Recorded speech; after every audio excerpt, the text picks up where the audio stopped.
शिक्षण क्षेत्राला व शिक्षक पेशाला काळिमा फासणारा अहमदपुरात घडला प्रकार। शिक्षकाने केली विद्यार्थ्यांना मारहाण। नमस्कार, आपण पाहताय PDN for police Darpan news. Ahmadpur प्रतिनिधी। अहमदपूर येथील क्राइस्ट इंटरनॅशनल स्कूल मध्ये इंटरनॅशनल पद्धतीने शिक्षकाने 30 ते 32 विद्यार्थ्यांना केली बेदम मारहाण। या शिक्षकांविरुद्ध पोलिसात गुन्हा दाखल करण्यात आला असून पुढील तपास सुरू आहे।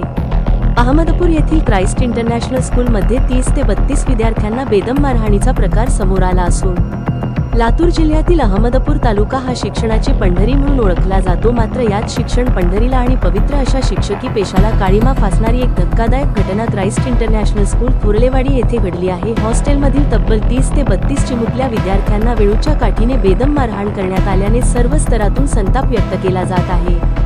पोलीस प्रशासनाकडून मिळालेल्या माहितीनुसार 21 फेब्रुवारी 2026 रोजी रात्री 10 वाजेच्या सुमारास क्राइस्ट इंटरनॅशनल स्कूलच्या हॉस्टेलमध्ये हा प्रकार घडला असून आरोपी उज्ज्वल प्रकाश सोनी राहणार बैतूल मध्य प्रदेश त्याच्या मोटारसायकलचे नुकसान हॉस्टेलमधील विद्यार्थ्यांनी केलं असल्याच्या संशयावरून या क्षुल्लक कारणावरून त्याने 30 ते 32 विद्यार्थ्यांना अश्लील शिवीगाळ करत वेळूच्या काठीने अमानुष मारहाण केली। त्याने मी या शाळेचा प्राचार्य होणार आहे तेव्हा तुम्हाला बघून घेतो असे म्हणत मारहाण करून विद्यार्थ्यांना धमकावले। ज्यांच्याकडे समाजगुरू मार्गदर्शक दिशादर्शक म्हणून पाहिले जाते अशा व्यक्तीकडून अशा प्रकारचे क्रूर कृत्य घडल्याने पालकांमध्ये भीतीचे वातावरण आहे।